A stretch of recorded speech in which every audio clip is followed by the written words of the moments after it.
കർത്താവായ യേശുക്രിസ്തുവിന് നന്ദി പറഞ്ഞുകൊണ്ട് ഫെയ്ത്ത് വോയിസിലേക്ക് എല്ലാവരെയും ഞങ്ങൾ സ്വാഗതം ചെയ്യുന്നു. വിശുദ്ധ മത്തായിയുടെ സുവിശേഷം 18-ാം അധ്യായം 20-ാം തിരുവചനം ഇങ്ങനെ വെളിപ്പെടുത്തുന്നു: 2-3 പേർ എൻ്റെ നാമത്തിൽ ഒരുമിച്ച് കൂടുന്നിടത്ത് അവരുടെ മധ്യേ ഞാൻ ഉണ്ടായിരിക്കും.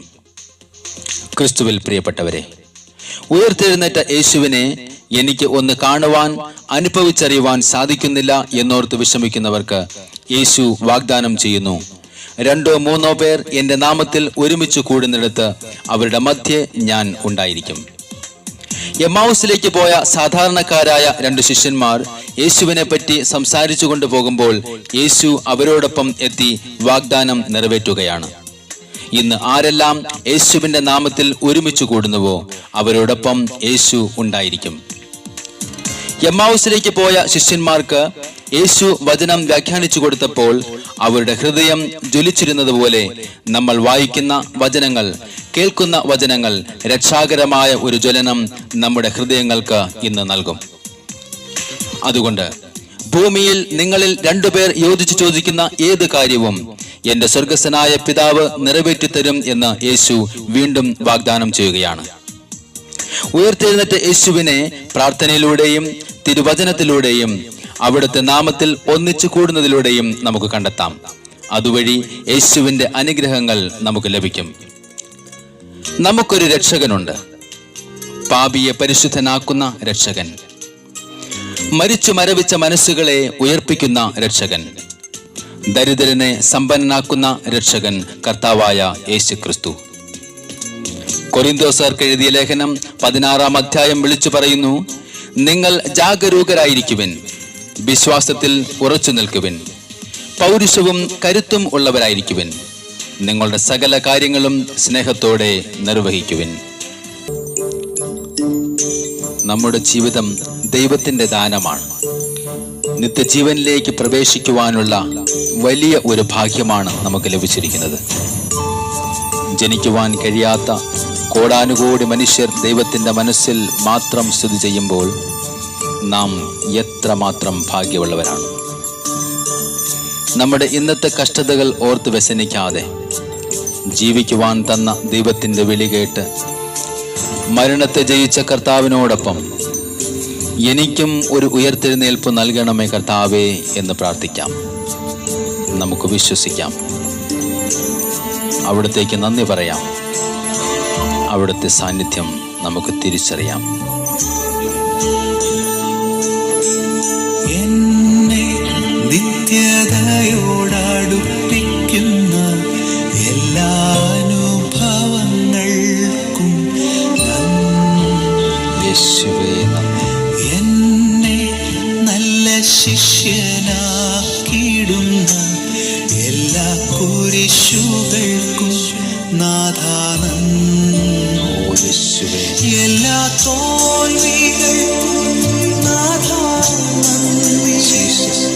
നിന്റെ മുഖം കാണുവാൻ അത് നിമിത്തമായി എല്ലാ കണ്ണുനീരിനും നാഥാനന്ദി.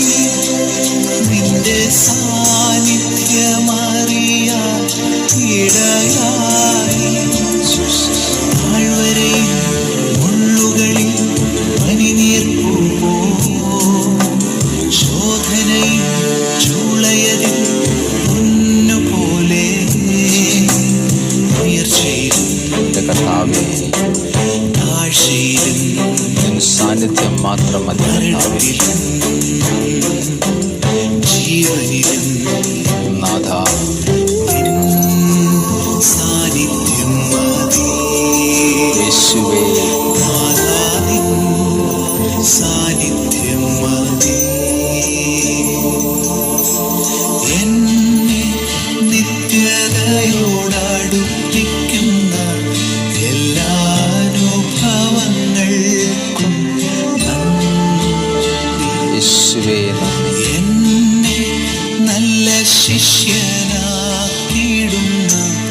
എല്ലാ കുരിശുകൾക്കും നാഥാനന്ദി. ഓ കർത്താവേ, എല്ലാ തോൽവികൾ നാഥ നന്ദി കർത്താവേ.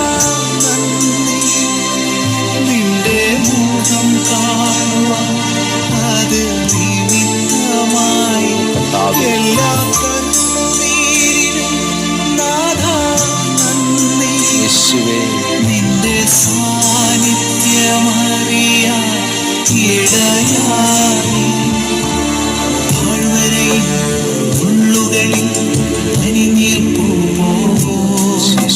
ശോധനയിൽ ചൂളയതിൽ പൊന്നുപോലെ കർത്താവേ ഉയർച്ചയിലും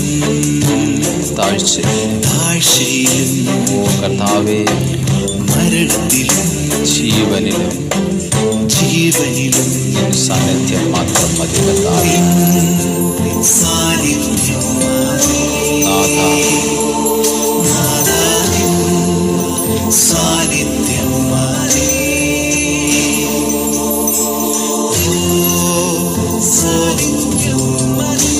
കർത്താവേ നിന്റെ സാന്നിധ്യം ഞങ്ങളുടെ എല്ലാ പ്രാർത്ഥനകളിലും ഉണ്ടാകട്ടെ, ഞങ്ങളുടെ ജീവിതത്തിലുണ്ടാകട്ടെ കർത്താവേ. ഞങ്ങളുടെ കുടുംബങ്ങളിലുണ്ടാകണമേ കർത്താവേ, ഞങ്ങളുടെ ആവശ്യങ്ങളിൽ ഉണ്ടാകണമേ കർത്താവേ. അങ്ങയുടെ അനുഗ്രഹം ഞങ്ങളിൽ കടന്നു വരട്ടെ നാഥ. സാന്നിധ്യം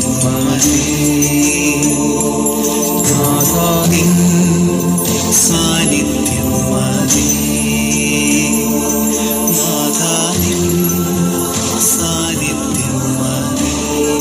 ഇന്നേ ദിവസം ഇത് കേട്ടുകൊണ്ടിരിക്കുന്ന സകലരുടെയും പ്രാർത്ഥനകൾ കർത്താവായ യേശുക്രിസ്തു കേൾക്കുകയും നിങ്ങളുടെ ജീവിതത്തിൽ ഏറ്റവും ആവശ്യമായിരിക്കുന്ന സാഹചര്യത്തെ അനുഗ്രഹിക്കുകയും ചെയ്യട്ടെ എന്ന് കർത്താവായ യേശുക്രിസ്തുവിന്റെ നാമത്തിൽ ഞങ്ങൾ പ്രാർത്ഥിക്കുന്നു. ആമേൻ.